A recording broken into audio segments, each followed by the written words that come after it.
Hey, what's up, everybody? Welcome back to C4C Apologetics. I'm your host, Danny, and today we got another interview.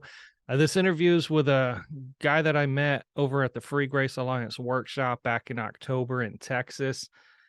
His name's Thani Abuhamad, and basically he has a website out there called goldenapples.art, A-R-T. Didn't even know art was a domain extension, but so basically, when we were at the Free Grace Alliance conference, I got to know Thani and we talked a little bit about just, life and what he was going through. And he had a workshop out there about deconstruction. And so I know for the past few years, deconstruction's been one of those terminology that has been very rampant within the church and even outside the church, people deconstructing from their own views and beliefs. And so with this, I was able to be blessed and fortunate to be able to run into a guy who went through this struggle, this battle, and to be able to share his experiences and what he learned through the entire process of spiritual deconstruction. And so before we actually get into the interview, Thani, I just want to say thank you for being with us. And is there anything before we get into it you want to share with the audience, the people watching, who you are, ministries, anything like that? Yeah, sure. Thanks, Danny, for having me. Like you said, I run a ministry called Golden Apples in Denton, Texas. And really, my whole thing is that I call myself an artist, a catalyst, and a dialogist. And You're gonna have to explain those terms for me. yeah, so artist being I'm a musician by trade and my training, and that's a huge part in which I want to minister to the world, and Hmm. and also be a model. Like Paul says, imitate me as I imitate Christ. Hmm. That's really how I want to minister to fellow creatives around me. Mm. Let me show you. Let me show Yeah. you how it's done. Let me walk that path with you, one step Right. ahead, or something like that. As a catalyst, I mean that to be the spark of change. So I run a small community of creatives in Denton Mhm. for artists, for Christian creative types, and we're really interested in developing a community that fosters growth, and specifically ministers to those who are in this crisis state of working through their beliefs. Yeah. As a free grace guy, like, that was critical for me, is making my faith my own and going against the grain of Hmm. what I inherited growing up. I come from a more kind of Reformed Calvinist Oh, okay. upbringing, Yeah. and so developing an environment where we can work diligently and honestly through you know biblical interpretation Yeah. that may or may not match up with tradition, that kind of thing. Right. And when I say dialogist, yeah, it's not a common word, but it just means someone who engages in a dialogue. So what I'm doing Mhm. right now, talking with you in an interview, or writing articles on my website Yeah. in written form, that kind of thing. So engaging with the public through podcasting, articles on concepts like spiritual deconstruction and stuff. So, Excellent. like you Excellent. said, that, yeah. You were saying what? Like I said, what? The website goldenapples.art, that's the landing spot for everything I'm doing. Now you mentioned artists, right? And have a Yeah. community of artists, Christian-based artists. What do you mean by the artists? Is this like music? Is this like painting? What is Mm. that? Yeah. So I growing up, some friends of mine used to call me Swiss Army because I was very non-committal with the disciplines that I was a part of. Right. So I mean, primarily I'm a music guy. My Mhm. mom was an opera singer. I've been Oh, in wow. music since the beginning of my life, How do you and I feel about the graduated from Phantom of the Opera being shut down? I had no idea they've been shut down. Well, 2023, they're done. Oh, ouch. Wow. Thanks, Well, I'm COVID. sure that will be just temporary until they start a new production Hopefully, somewhere hopefully. else. But I'm Yeah. sorry, you mentioned your mom was opera singer, so I was like, "Well, what's he think about Yeah. this?" So me and my daughter, we Yeah. love Phantom of the Opera. So Oh, nice. Yeah, that's a good yeah. one. But I'm sorry, I cut you Um, off. no, no, no. I'm a music guy, graduated in music Mhm. from University of North Texas. So that's really kind of the primary focus of what I do artistically. But I've always been interested in graphic design. I did film in high school. I did dance at one point, and so I'm kind of all over the place.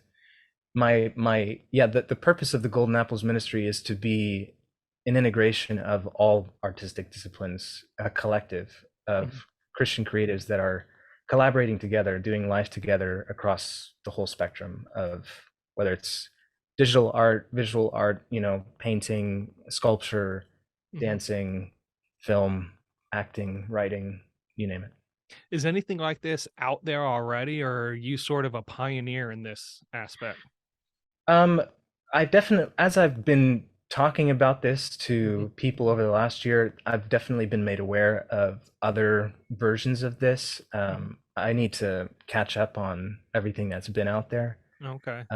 But in my area, at least in Denton, Mhm. in the North Texas area, I don't know of anything that exists like that. So that's partly why I've been so motivated to make it Yeah. happen. That's pretty exciting, man. I've never heard of some group community collaboration of like painters and musicians and things like that. So that's pretty neat. So, Yeah, well, today we're talking about this big old word called deconstruction. Talking yeah. about it really from a faith perspective, a Christian spiritual deconstruction aspect. And I know Rhett and Link from Good Mythical Morning is probably one of the more well-known, Mhm. if you will, Christians who have deconstructed and essentially deconverted from Christianity. But there's been a lot of others from contemporary Christian musicians, some that Yeah, have supposedly abandoned the faith, and others that have just really considered their faith, like Lecrae and David Crowder, and then yeah. had a different outcome. And so, as we're getting into this interview, Thani, could you explain what is commonly believed about the term deconstruction? Yeah. Well, I'm glad that you brought up those examples because that is most likely where people are going to first encounter the term. Hmm. People like Rhett and Link, former Christian writer Joshua Harris. He wrote that book, I Kissed Dating Goodbye, and Yep. then went through this process. And um, what I will say is that that is both, those stories are both a a good illustration and an inadequate illustration of what deconstruction is Okay. because um, from just a few stories, the thing is that the term deconstruction is so new. When we're talking about it from a spiritual sense, it has Hmm. its origins from philosophy in the mid 1900s, but Hmm. that when we refer to spiritual deconstruction, that's such a new and ambivalent term Hmm. that people, we don't have a solid definition for it yet. People are using it differently, which is what makes it so difficult to Yeah. talk about. But the term was first coined by a guy named David Hayward. He calls himself the Naked Pastor. So he's Northern United States, grew up, evangelical guy Uh-huh. who went through this process of deconstruction. He talks about there was an instigating circumstance where he went to a workshop on hermeneutics, Hmm. and one of the hermeneutical methods that was being presented as not viable, it was the idea of being able to interpret things subjectively from, Okay. that there was no like objective meaning or authorial intent that needed to Oh, be. So it was being presented by the Christians as this is not, a viable way to interpret the Bible, and he was actually very attracted by that, yeah. and that kind of led him into this journey of crisis and reevaluating everything. And Oh, he right. used the word. He was the first one, supposedly, to have used the word deconstruction to refer to this, mysterious process that he was going through. Yeah. Um, and you mentioned the word deconversion, and I'm glad that you brought that up too, because Hmm. between both kind of Christian circles and secular circles, there's a lot of synonyms that are used for deconstruction, deconversion, disaffiliation, becoming a religious nun, at like NONE, Right. Yeah. no religion kind of thing. And I push back against those synonyms a little bit because I feel like when we talk about deconstruction, it doesn't, and I'll give my definition in a little bit, but it doesn't it doesn't require only one outcome of leaving the faith entirely, losing it, which is, I think, what a lot of Christians think of, because you see Rhett and Link, you see Joshua Harris, you see the lead singer of Hawk Nelson, or some of the people from Hillsong go Hmm. through deconstruction, and the result is inevitably yeah, none of this is real, and I don't believe this anymore, or something distorted. Right. Um, and like you said, I mean, I think that deconstruction has multiple outcomes, some of which don't involve leaving the faith. So, So would you say deconstruction, would you say, is it healthy, unhealthy? Is it both? Does it depend? What are your thoughts and why? mhm, that's a good question. The way that I like to say it is that the process itself is inherently neutral, Mm, and the reason why is because my take is that people don't willingly enter deconstruction. It's something that happens to them. mm, There's a crisis. Really, I believe that it's best categorized as a spiritual crisis, and a spiritual crisis is not something that you wake up one day and you said, I'm gonna have a oh, spiritual crisis." right. There's some instigating events that happen in your life that thrust you, Mhm, forcibly into this place of unknown and right. figuring things out.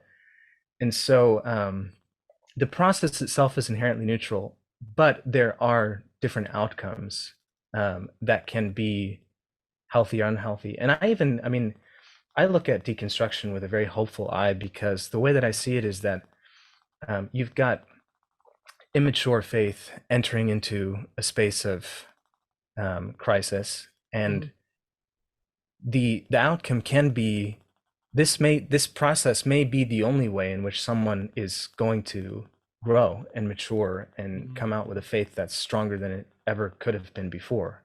And so this is in a lot of ways necessary to growth right. for some people. But it can also have unhealthy, if you abandon it.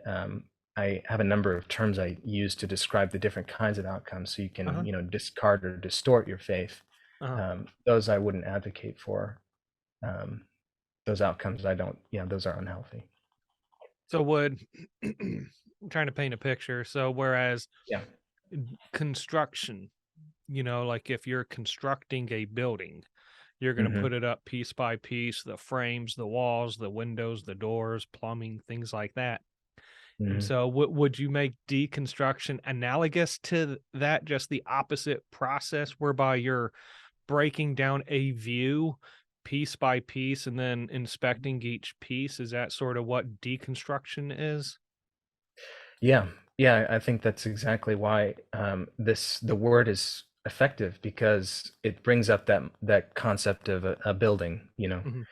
and a building has a foundation, both kind of a substructural foundation and superstructural foundation. So Mm, right. substructural being, the block of concrete, Mhm. underneath the ground, maybe some pylons that reach down to, stuff underneath the ground. That's where everything is built on top of. And Right. then you've got the superstructural stuff being like, girders, beams, walls, roof, those kinds of things that are also part of the structure, but are being built on top. Mhm.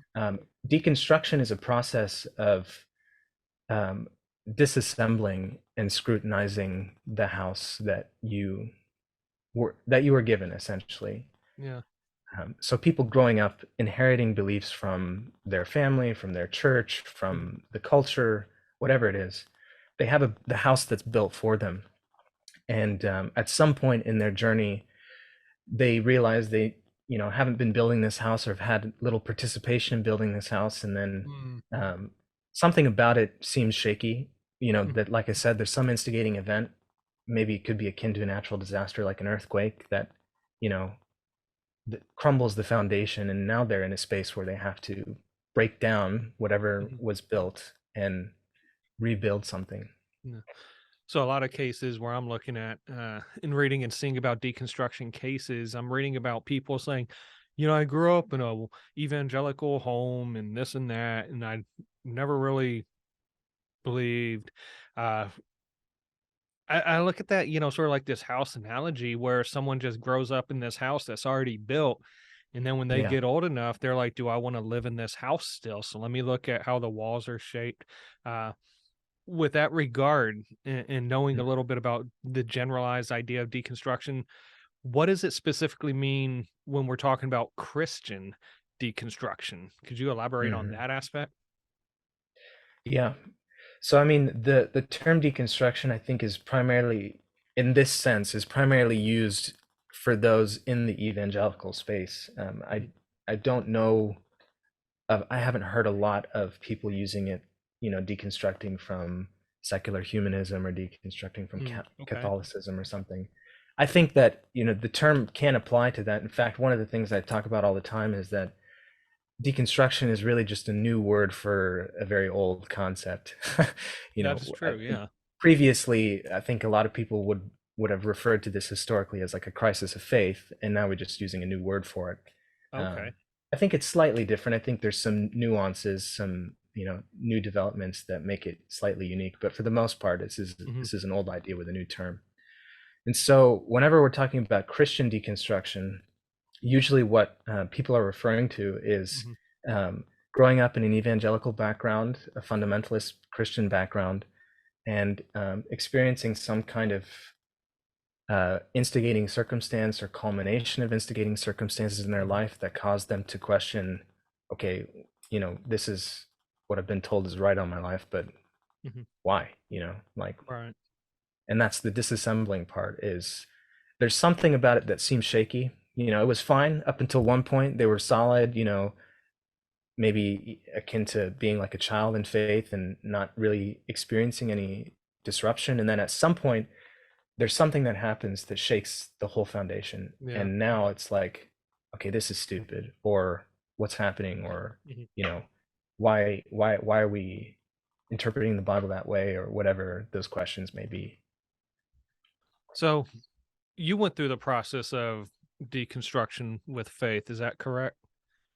Yeah, I Did would you? say that my deconstruction is maybe a little bit more unique than what is commonly referred to as deconstruction, but I still consider it to be a form of Oh, deconstruction. okay. When we're looking at deconstruction specifically from the faith, Yeah. uh, in your views and in your understanding and everything you've studied and even went through, are there certain stages one goes through when they're going through this process of deconstruction? If so, what are they? Yeah. Um, so I'm glad that you asked this question, because up until I, I got that question, I didn't ever think about um, really what those stages would look like. And so last night I was workshopping a simple graphic Yeah. um, that you can show. I mean, I sent it to you on email, but you can edit it into the video if you want, or Okay. screen share, whatever works. Do you need a But screen essentially, share? um, Or I yeah, can actually, edit it. Yeah. Okay. Let's see. let me see if I can do that real quick.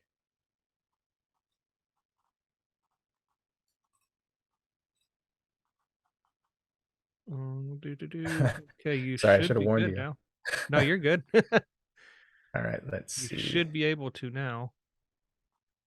All right, can you Okay. see Yep. that screen? Got it. Okay, so basically, the way that I conceptualize the stages of this process being, you've got, pre-crisis state and you've got post-crisis state. Um, so let me give you my just very clear definition of deconstruction before I move on. Yeah. The way that I define it is, it's a spiritual crisis in which someone disassembles and scrutinizes fundamental theological beliefs and logical frameworks that they inherited. Okay. And Right. so seeing it as a crisis means that it's something that kind of happens to them. Hmm. And then they're forced into a situation of, all right, now I'm here. And so that's why whenever I talk about the pre-crisis state, you've got that everything is fine.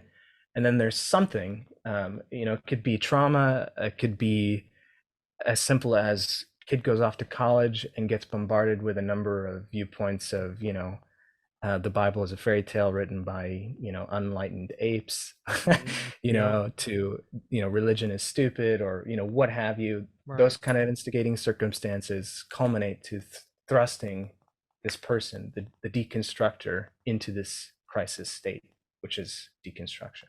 Hmm. And it's a point of no return. You can't you can't go back to that blissful ignorance, or that Mm.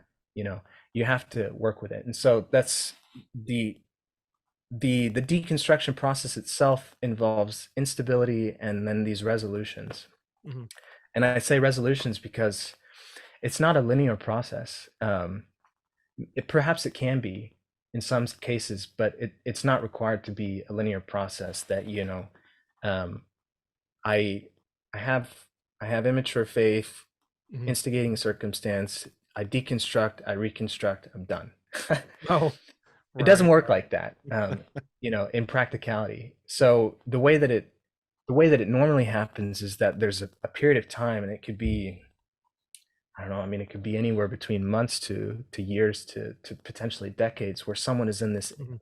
unstable place where they're questioning and working through, what they believe in and evaluating it.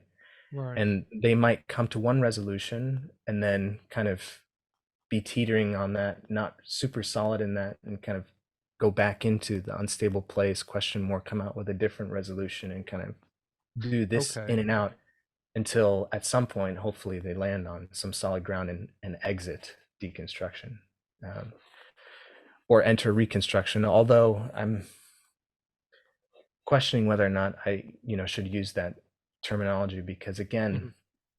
one of my biggest gripes with the Christian side of things is that Uh-huh. it this process becomes so simplified that it can be controlled, and it's really grief, honestly, is what's happening. Someone is having the rug pulled out from underneath them, Right. and and they react in different ways out of fear and frustration. And with grief, you can't really control it. You can only do what you can to heal it, and the only way out is through. And so um, that's why I sometimes I don't know how to respond to calling it reconstruction, like it's Mhm. something that you can control. Um, it's more about working alongside with someone, and as they process through on their own what's going on. So But yeah. with these aspects, would it be a matter that it's not necessarily head knowledge that people are going through during these times? It's more of an emotional struggle or an inner dialogue they're having with themselves.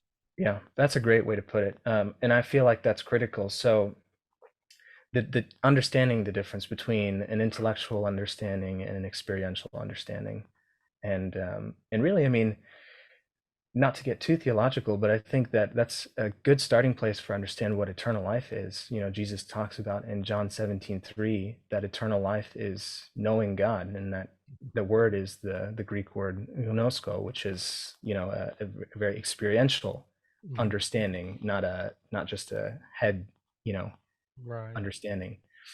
And so, as people, this is a relational process. People have an attachment with God that is simple, and Mhm. and then gets fractured. Um, and now they're in a place of trying to understand who God is, and do they believe in Him, and what is their relationship with Him.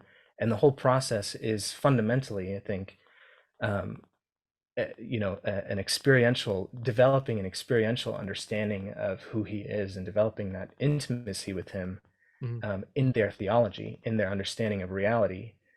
So it is both.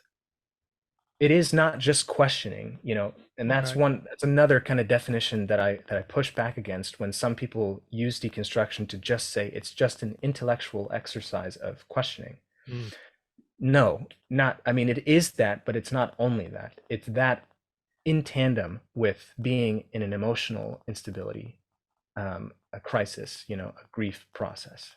It's both of those things, really. And the reason why I push for that is because that is what's happening. I mean, that the Mhm. people who are in that state are the ones who are using the term, and that's what they're experiencing. It's not simply just asking questions. So so yeah, it is really what I think deconstruction is like you said, it's taking head knowledge, something you've got someone who's given a basket of beliefs, Mhm. and they're holding the basket, and it's not really theirs. They're holding it, for somebody else. And at some point, they hit a point in their own faith journey where they have a choice of making it their own, or dropping it. And so this is the process of figuring that out. Okay. Now, you had made mention that you personally had went through this process or something similar to it, if you will. Yeah. Uh, couple questions for you. What were some questions you personally wrestled with through this process? And what were your struggles emotional, intellectual? You said, many times they can be both, but it's always like an inner grief. Could you Yeah, explain what you wrestled with and just a little bit about that? sure. So go back with me in time to 2014, 2016 time frame, those couple years. I'm relatively fresh out of high school, first couple years of college. I Mm, was at the University of North Texas. okay. And solidly founded believer. I grew up in a Christian home, and my parents were um, great about not really they were great about questioning. They were great about asking questions, engaging in discussions. So growing up, I had a lot of autonomy over my own faith, which was incredibly helpful for me. It didn't quite subvert the capacity for me to go through crisis Right. in Yeah. my faith, but Right. I do think that what it did subvert is a substructural crisis. So I mentioned those terms earlier: Yeah. substructural versus superstructural, and this is a concept that I'm workshopping. So don't Okay. hold me to it, but I think that there's a possibility for um, that distinction to be made, where a substructural crisis is, what's holding the whole building up. Like, does God exist? Is Mhm. Jesus God? Is Jesus a real person? Is the Bible, reliable document that can be read historically? That Mhm. kind of thing. Those are substructural crisis questions. Superstructural crisis questions are, Yeah. I know that God exists, I know this or that, but something more detailed about my theology that is still critical. Like, am I saved? Am I still saved if I doubt, if I sin too much? Those kind of questions. Or Okay. what is the purpose for living? Why am I here? Um, why don't I just cut the cord? Which Right. was Yeah. that's a preview of what my crisis was. So Mhm. I was in college. I was doing well in school. I was a real go-getter type, so I Yeah. was taking over 20 hours in music, and uh, somehow managing that with a social life and everything, and I had a great time. But eventually I started noticing that my body was failing me in ways that it hadn't before. I used to bike to school all the time, and at some point in 2014 fall semester, stopped being able to ride my bike. My legs were getting tired a lot sooner than they used to, and Mhm. that continually kept getting worse progressively until, one week, a couple of weeks before finals season, I got sick with something that just knocked me out. I was out for like 20 hours a day sleeping, and I'd Mm. wake up and just be disoriented and confused and extremely achy and tired, and got tested for strep, flu, both negative. Right. I think now I look back, I wonder if I had mono, but I recovered from that and finished out the semester just kind of eking by, and then I spent the next month holiday vacation, came back for the spring semester, and within a month I was on the phone with my dad telling him, um, I can't do this anymore. I'm I'm thinking about killing myself. And then over the next 2 years, I dealt with progressively worsening symptoms health-wise with this mysterious illness that I had no name for, no Mhm. answers to. I went to dozens of doctors, different specialists. Nobody kept throwing solutions at me. None of them worked a lot, and a lot of them made it worse. Oh, wow. And Yeah. then so I'm dealing with that, and then I also had this intense romantic heartbreak, and then I put together this musical project that Mhm. worked with like over 50 people. It was a collaboration of me and a funk band, a local funk band.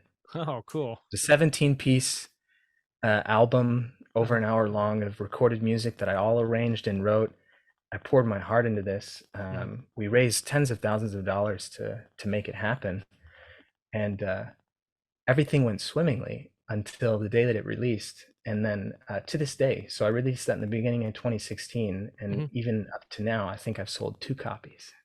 Oh, wow. And so when I talk about instigating circumstances Hmm. in that graphic of the stages, Hmm. when I look back at my own story, those are the instigating circumstances that weren't necessarily related to my faith, but that thrust me into a crisis slash grief state. Right. Um, and so that heartbreak, that chronic illness, and um, that outward failure of everything that I worked for and cared about, Right. and claimed identity. And I was a musician. That was who I was. I'm an artist, and nobody cares. I have nothing of value to offer. Mm. um, and over the next 2016 2017 timeframe, Hmm. I would call my deconstruction crisis. Those things thrust me into this state of grief, and lack of stability that started to bring into question spiritual things as well. And really, the root of my questioning, like I said, it wasn't a substructural thing. I mean, at that point, I was staunchly free grace, so I knew that I Yeah. was saved. I Right. knew that there was nothing that I could do. I mean, also in vulnerability. I mean, at that time, I was steeped in sexual addiction and Okay. sleeping and overeating and complete isolation. I mean, I spent a whole year in one room. I hardly left that room more than five Oh, times. wow. Wow. So I was just debilitated as a Yeah. person in every way. And but I knew I was saved. I never really had major questions about that. I mean, every once in a while I'll have doubts, but nothing that rocked me. Really, the root of my questioning was, what's the point? Yeah. Why am I here? Especially because I know that I'm saved and know where I'm going. I'm in a lot of suffering right now. I have no hope for getting out of this because I didn't even have a name for my disease at the time. I Right. went to so many doctors. I'm just stuck. And so my solution was, well, I can just go be with the Lord. What's the point? Yeah. And so that was the root of my deconstruction process, was Right. struggling with this shaky foundation of the purpose of suffering. Really was what I usually tell people. I had an inadequate theology of suffering, um, and my deconstruction process involved um, breaking those things down, reevaluating them, and then filling holes. Dr. Dave Anderson talks a lot about how What? our our hope in theology and developing an understanding, a framework of reality, is not to have a perfect system without holes necessarily, but just to adopt the one or develop one that has the fewest holes, the ones that we can deal with. And so Hmm. that was me. I had a lot of holes. I had no reason to live. I had no reason to live on earth in this life. And it took me um, developing a whole picture of both the positive and specifically the negative consequences for believers. Mm. Uh, in fact, at the time, and I don't want to talk too much about this, and Uh-huh. there's other questions, but me reconstructing, if you want to use that term, Okay. was developing an adequate understanding of the negative consequences. Hmm. Um, at the Bema seat, for instance, suffering loss of rewards, or an understanding of what Jesus talks about when he references the outer darkness, Right. or John in First John talking about being ashamed at his second coming. Right. Um, those kinds of things, an experience of Gehenna for Christians, that kind of thing. Um, because at the time, it's like, all right, I'm suffering so much, and I know the positive rewards that I'll be forfeiting, Hmm. but that's okay. I'll still be with the Lord. I'll be okay. Yeah. I can deal with that. The suffering that I'm experiencing too much, it's not worth it. When I started to develop a whole picture of Mhm. both the positive and the negative consequences, the scale started to tip. Now I'm like, okay, maybe my temporary suffering is, Right. worth going through compared to what I'm, risking here. Was there ever a point during that process that you ever considered the fact that the faith you once held to was not true? Did that ever come up? And did you fear that you believed in something that wasn't true? And did that ever happen? Yes. Yeah, I mean, I wouldn't say that my process was defined by that, like it is with a lot of people. Right. When we're talking about deconstruction, that is usually what is happening, is that they're questioning everything, and afraid that they might have been believing something wrong from the get-go, and that everything they have is wrong. Right. And that's incredibly frightening. I mean, I was suicidally depressed, and so I had doubts. Right. There would be days where I'd wake up and I'd be like, what if this is all wrong? But I wouldn't say that my process was defined by that per Mhm. se. Um, yeah, So you had made mention in the fact that yours wasn't really, questioning the faith per se, but just looking at it yeah, from the aspect of suffering and maybe, the issue of theodicy and, Epicurean yeah, paradox type deal, things like that. Uh, what convinced you to hold on to Christianity, or in the fact on what convinced you to stay here, that there was purpose even in yeah, the midst of your struggles? Uh, what kept you here? yeah. Well, the with the question about, you know, why did I continually believe that Christianity was valid, Hmm. in light of that whole crisis circumstance, um, emotionally, I couldn't come up with a better alternative, and intellectually, I couldn't come up with a better alternative. I Okay. mean, I Yeah. wasn't really, I didn't really get into apologetics until after all this, Hmm. and that's when I started to really kind of get solid on, historical arguments, the person of Jesus, and the Hmm. claims that he made, even cosmological arguments for the existence of God and things like that. All right. And I think those are solid. But at the time, that I didn't have a deep understanding of those kind of apologetic approaches, and I still believed that Christianity was valid because Mm. at that time I had personal experiences that I couldn't justify Mhm. away. You know, Yeah. I had been in an intimate relationship with God that I didn't reject for years, and so even though I was in crisis, I'm a very intellectually based person. Seems like I'm it. not a very yeah, I'm not a very I'm learning to be more emotionally expressive and more in touch with my emotions. It's part of my recovery and my growth. Uh-huh. But but at the time, my questions were highly intellectual, and even at that point, I mean, I just had no faith in any of the other systems that I had known about, Mm. secular humanism or Buddhism. I would say that at the time I was struggling because I really was so attracted to the idea of nihilism, eternal oblivion. I wanted to fall asleep and never wake up, Mhm. was really what I wanted. I didn't even want the good stuff. Yeah.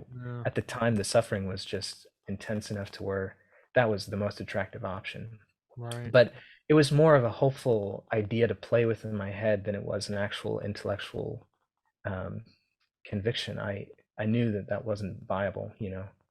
And so yeah, I mean, those were that my personal experiences with Christ and with the Father beforehand were critical to keeping me solid. I couldn't rationalize those away, um, and didn't have a better alternative. There wasn't another system that I was approached with at the time. Mhm. I think that happens to a lot of people. They're approached with a system that does seem better than the one they were given. That Uh-huh. wasn't my case. So when you had made mention that faith wise, theological wise, Yeah, you couldn't see a better framework or a better worldview than biblical Christianity, and the fact that it held true not only from, aspects of Jesus and the historicity there, but your personal experience and testimony. yeah, But you had mentioned the fact that you just wanted to go to sleep and not wake up. How yeah. did you overcome that feeling, and who who do you attribute the fact that we're able to just talk to you today, and that you are able to overcome the suicidal ideations and to be here? What happened? Well, I don't remember the exact date, but I think it was April 11th, Hmm. 2016. I walked out of my house at 10 or 11 at night, um, and I tried to kill myself 3 times. Oh, wow. And I came back that night, 3 or 4 in the morning. I came back home, and my dad was there waiting for me. Mhm. And I told him, I mean, I was so out of it, just like delusional at the time, just Mhm. so despairing that I had nothing really to say. I was just confused and ashamed and myriad of emotions. But the one thing I told him was, I'm not ready. I'm not ready to call it quits yet. Mm. And I think immediately after that is when I started to get, uh, when I started to take initiative on my own to dig deep and try to understand, try to get an answer to the question I had of what's the point? Right. Um, are these rewards that Christ keeps offering me throughout? Christ and the other writers of the New Testament keep offering me throughout the New Testament. Are they really worth it to Mhm. go through personal suffering? I mean, that's a huge narrative of the New Testament is suffering for something greater. It's in every book. I've Yes. yet to come across a book that doesn't touch on that concept at least. Right. And so really in dealing with that question is why are they saying this? Why is Jesus saying this? Why is Paul saying this? Why is Peter saying this? That um, this temporary suffering is worth it for something greater. What are these rewards that are so much worth it? Um, and also, starting to develop the idea of, okay, well, it's not just rewards they're talking about. They're also, it's a balanced view of, there's some positive things to gain and there's some negative things that you risk for being unfaithful with your life. And Mhm. for me, what I landed on was there are a number of scriptures that are critical, but the parable of the talents in Matthew 25 Okay. was became a fundamental passage for me. Um, Understanding that um, God has blessed me with lots of things, given me things into my hands, Mhm. Christ being the master, going away for a period of time and giving me things to be faithful with, make use of it, you know, Yeah. and me figuring out, what those things were. And I've come to an interpretation that um, those talents, practically speaking, involve a number of things. It involves my circumstances, my gifts, my skills, my spiritual gifts, my talents, Mhm. my group membership. So I became a missionary in Lebanon because I had access to Lebanon. I was a citizen by nature of my blood, and so that was one talent that I wanted to make use of. Was it's easier for me to go minister to Lebanon than it would be for someone else, Yeah. who doesn't have citizenship. That's a talent. And really the biggest one that I came to was time. Time. Because whenever I was going to cut the cord, Mhm. that was one thing I couldn't reconcile, was that uh, I don't know how much time God would have given me if I ended my life that night. Would he have blessed me with another 5 days, or was he going to give me another 70 plus years? Right. And would I be throwing away 70 plus years? I'd be culpable to that at the Bema. And that was a frightening prospect. And that was really a huge inspiration to not follow through with killing myself, because as Right. like I don't know how much talent I have in my hands necessarily right now. Don't know how many talents I have of Yeah. time. Now you had made mention, that you're a free grace guy and Yeah. you believe like me in the fact that once we, trust Christ for, eternal life, that we're sealed, secured, and there's nothing we can do to, lose our salvation, if you will. But during the time, during your deconstruction, during your questions and your struggles, did the question ever pop up into your mind that you may have lost your salvation? And if so, why would you do? If not, why? What did you hold on to, knowing that you struggled this greatly, but still trusted in Jesus Christ to have you for eternal security? Could you Yeah. explain a little bit about that? Yeah, absolutely. Um, so like I said, I mean, intellectually, I was founded pretty solidly in assurance before I went through my crisis. But even so, I mean, the nature of being despairing and in such distress, Right.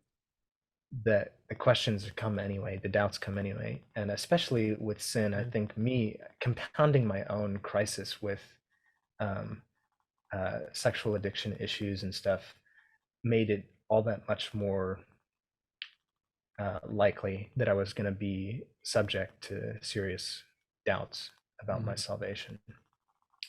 Um, and I'm glad that you bring that concept up, because um, one of the biggest things that I see with deconstruction stories with people is that at some point along the way of their journey, someone that they trusted suggested or told them outright, you know, maybe you're not saved, or be careful, because if you Right. doubt too much, you'll apostatize and then you'll lose Right. your salvation. So coming from an Armenian perspective, but um, and I can't tell you how destructive that is, because like I said, the deconstruction process for the most part is involuntary. It happens to you. Mhm. There's something that happens in your life that causes you to question, and it's not that you woke up one day and said, I'm gonna defect. Yeah. At some point in the journey, maybe you do get fed up and you make the a decision that you're accountable for just throwing out the baby with the bathwater. Right. But the initial circumstance is not your fault.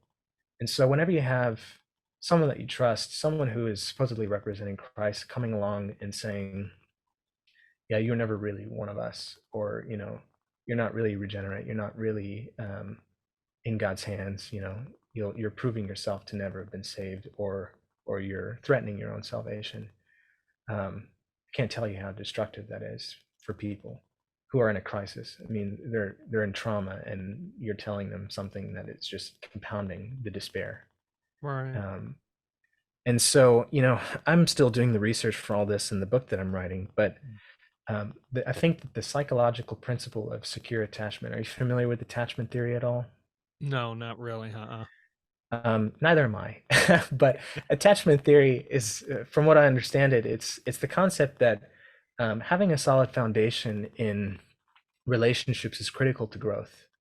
Mhm. So usually it's referring to children as they're developing and maturing, their relationship with their parents or whoever their guardian is, Mhm. or siblings growing up, they have an attachment to, and it can be secure or insecure. Mhm. And secure attachments are ones where they're most conducive to growth. Um, so whenever we have an attachment to God as well. It's a relationship, right? That's Mhm. critical to our understanding of our faith, is that our relationship with God is personal and intimate. Um, the need for that to be, if it's not solid, if it's not secure, if it's unstable, Mhm. you can't move forward. You can't grow. And so whenever you have someone coming along the way and destabilizing your foundation about how you see God and Mhm. how you conceptualize your relationship with him, Mhm. um, you you prevent all growth if it's not secure. And so that's why, I mean, I believe in assurance of salvation from a biblical exegetical standpoint, Mhm. first, but I also see how critical it is past that, from psychological perspective, from just how important it is, how much value it brings to Mhm. us in sanctification. You cannot be sanctified if you're not solid in that you're justified, which I think Right. is why it's so critical that when Paul goes through in Romans, for instance, when he's talking about Romans 5 through 8 being like the foundation of there. Here's what growth is. Here's what Right. sanctification is. Here's what's becoming more like Christ and healing from the brokenness of sin. Mhm. He starts with an understanding of, all right, here's where you are. And at the beginning of chapter 5 being that, we stand in this favor, um, we now stand in that. And I think that is critical. Our identity, understanding our irrevocable identity in Mhm. being assured of, I'm a child of God now, and that's never being taken away, is critical to growth, especially for those deconstructing, which is why I'm so adamant about a free grace perspective, because free grace is the only system I've come across that has actual assurance, Mm, really. yeah.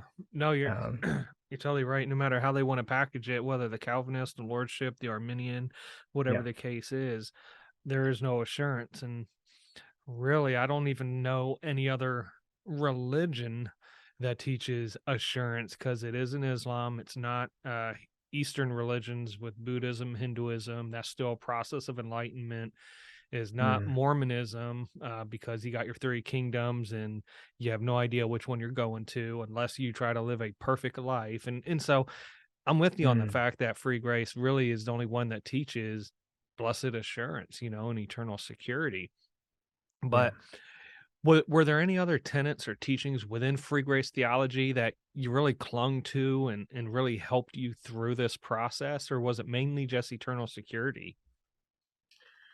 Well, security, the assurance stabilized me Hmm. to prevent a substructural uh, deterioration. So, I never really dealt with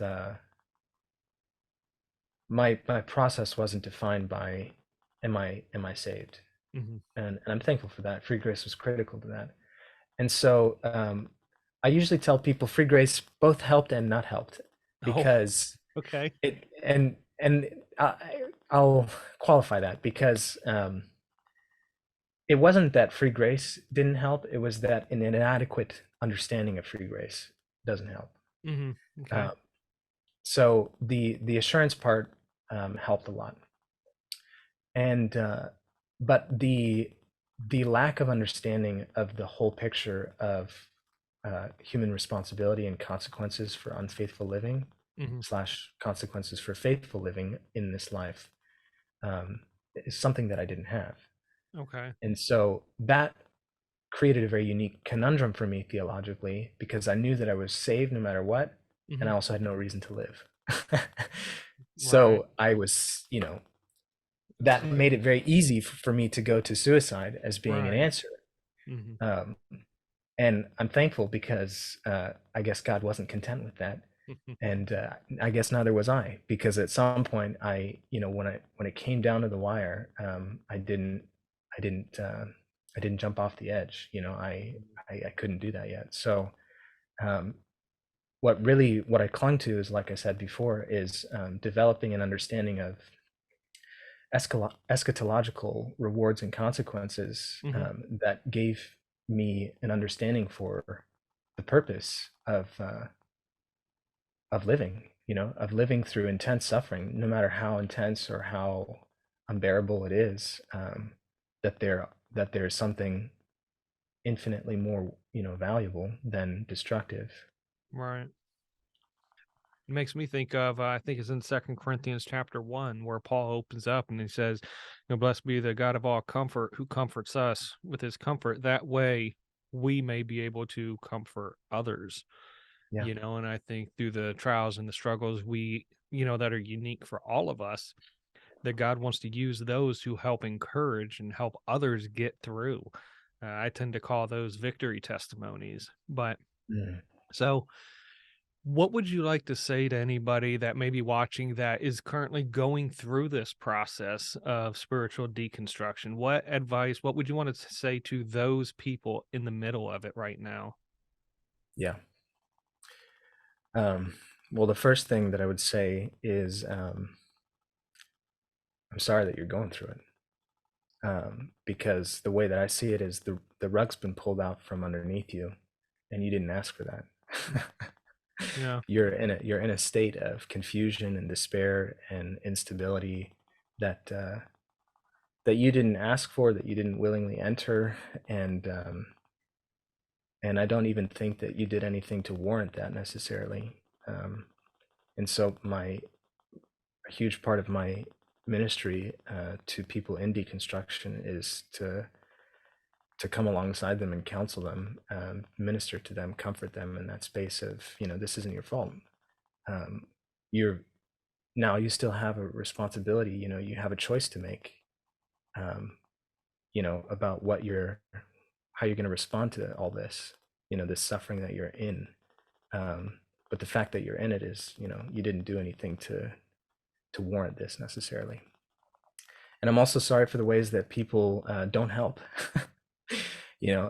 because both sides of the coin, from the Christian side of things, from the secular side of things, there's very unhelpful, even hurtful responses, whether it's being dismissed or invalidated, being rejected, being cast out, that kind of thing, is incredibly hurtful. And in fact, I mean, one thing I would say to deconstructors is that it's important to know that you're going to be hurt by people that you trust in your process of grief than you'll likely ever be hurt in any other stage of your life. People don't know what to do. People are horrible grief counselors. I think Job's friends were great up until they opened their mouths, really. And so the last few things I would say really is the only way out is through. I mentioned that before. You can't go back, and I'm sorry to tell you that, but the truth is there is hope that you can exit this space. You don't have to be in this crisis forever. And we can't necessarily control how long you're in this space, but we have opportunity. You have opportunity in your own choices. God's going to continually be pursuing you and chasing you and helping you. And then people like me and other people around you, who I call guidance groups, we also have a part to play. And if we all work together, we can exit this crisis. We can work toward that solution. So, Amen. So on the other side of that coin, what advice would you give for those of us that know somebody going through this process? What should we do to help, if we can even help? I talk a lot about fear. That's a huge part of my ministry, is educating people on fear, and specifically the ways in which it leads us to consciously or unconsciously manipulate and control. Okay. And so what I would say to people who are in that space, where someone that they know, whether it's I've heard so many stories, it's their child, it's their best friend, it's their spouse, it's their parent, it's their pastor, you name it. Someone that they trust, someone that they care about deeply, is going through a crisis, and therefore you're in a crisis. Oh, that's true. Yeah. You're watching somebody that you love go through something immensely confusing and very dangerous, and so you're in a crisis. And so two things that I would say is, don't be deluded about that. Understand that you need to seek your own healing and help, comfort in that space. You're hurting as well. And also knowing that you're hurting, that if you want to be a helpful presence, a loving presence to that person, killing fear is critical. Understanding where your own fear is and making a conscious choice to not submit to it and submit to love instead, and do what is going to minister to that person is critical. And there's so much that I could say about that, but I'll save it for the book or my blog articles. I'll have a lot more written on there. But minister, don't manipulate.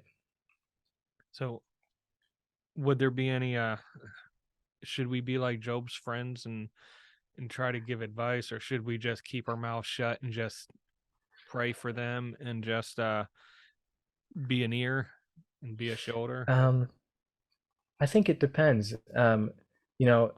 Not all of Job's friends were off. I mean, I think my interpretation is that Elihu at the end of the story of Job had some good things to say. Was it the best way to say it? I don't know. I have to dig more into that. But really, I mean, what I believe to be the most loving, helpful response is to be quiet when you need to be quiet, and speak encouragement when you need to speak encouragement. really the way that I talk about it is having an analytical eye. Mm, So I didn't get into this in this interview, but um, there are multiple roots of the deconstruction crisis. You know, it can mm, be intellectual, it can be emotional, it can be traumatic, um, and so being able to, at every given moment that you're interacting with someone in that crisis, understanding where they are in that moment, you know, are they dealing with an intellectual issue? You know, mhm. I can't make sense of this. Right. Discuss intellectually, you know, patiently and gently, but you know, interact with them intellectually because that's what they're dealing with at the time. If the root of their crisis in that moment is emotional, you know, they're disenchanted by the fact that um, you know, there's so much suffering in the world, and you know, where's God's goodness in that? Or Mhm. um, there's a very unfortunate conflation between Christian fundamentalism and the Republican Party and the rise of Trump, and the Right. character of that guy is not great. You know, what's all that about? You Mhm. know, or my church talks about love, but you know, at the end of the day, you know, they seem to be more about money or whatever. Mhm. Those kind of emotional disenchantment issues, you engage with that emotionally. You know, it doesn't need logical discourse at that point. It doesn't need theological interpretation. That's not really the root of what they're needing. Right. And if it's trauma, you know, I've met a number of deconstructors, know a lot about different stories of men and women who've been abused spiritually, sexually, physically, emotionally in church environments by Christians, people claiming Christ and not acting like him at all. Um, Trauma is its own special category that needs to be dealt with sensitivity, you Yeah. know. And so the best kind of responses that you can have to be a helpful grief counselor to someone who's in crisis is to your best of your ability, analyze, you know, the particular crisis that they're in that moment and respond accordingly. You know, mirror. Um, don't. I mean, really, what shuts people down is that if they're in an emotional state and you're dealing with them from a logical standpoint, it's not helping. It's not reaching them. You know, Yeah. what you're saying may be totally valid, um, and but it's not really the root of what they're struggling with. It's not helping, and the No. vice versa with the other, you know, categories as well. No, you're I appreciate you mentioning that because there's a book that I have called Conversational Evangelism, and it's by the Mm, Geislers. And in the book, yeah. they talk about what barriers people have to Christianity when you're out there trying to witness. And he says, you know, three main categories of barriers people have are emotional barriers, intellectual barriers, and volitional barriers. And Oh, basically, interesting. with volitional barriers, it's the fact that they just don't want to believe, they don't want to trust. And so, one of the questions we ask right up front is if all the evidence pointed to Christianity being true, would you believe? If they say no right off the bat, I mean, we move on. But Yeah. then he talks about the emotional and the intellectual. Sometimes the intellectual questions are, I can't understand, you know, the Trinity, and it's so far out, you know, or they have some sort of academic type question they can't reconcile. So, like you say, that's when we want to give an intellectual answer. And then if Yeah. it's an emotional, if they went through trauma, maybe they lost a loved one so early in life. I mean, Yeah. trying to spout out scripture and intellectual understanding to what happened is not going to help the emotion trauma there. And that's where we need to weep with those that weep, mourn with those that mourn. And so in that Yeah. book, they really help try to give practical tips on how to uncover what barrier they have by asking targeted specific questions. And like you said, having that analytical eye to be able Yeah. to really discern the key words they're saying to identify whether it's emotional, intellectual, or volitional. And so Mm, that's when you mentioned that, it made me think of that book, Conversational yeah. Evangelism. So I appreciate that. Well, as we wrap up, I do want to thank you for, you know, sharing your heart, you know, your journey, if you will. As we wrap up, is there any final thoughts, anything you wanted to go over again, or just any parting words you'd like to share with those still watching and listening? Um, I'm looking through my notes here Yeah. real quick. Now you said you have goldenapples.art, A-R-T. Goldenapples.art. Yeah, I'll hopefully be putting a lot more about these things in Hmm. depth there. Hmm. And I mean, I think I covered it all. Hmm. If I missed anything, I'll cover it. I'll cover it over there. So I'll leave it at that. So outside of goldenapples.art, is there any other platforms people can check you out, follow you, or anything like that, or is that it right now? That's pretty much it. I'm not a big Okay. social media guy. You're an artist. How And are you Golden, not a social media guy? I know, I know. I mean, I'm kind of banking on Golden Apple's social media, Hmm. YouTube website to kind of be the main way that I express everything that I need to express ministry and musically. So, Hmm. um, yeah, goldenapples.art is a great landing spot. You'll find everything Okay. about me there. So, Excellent. Well, we'll have links in the descriptions of the video and the podcast as well for that, YouTube and the website. And so for those still, with us, thanks for checking this out, and go ahead and let us know what your thoughts are. If you're going through, these struggles, let us know, C4C, so we can pray for you.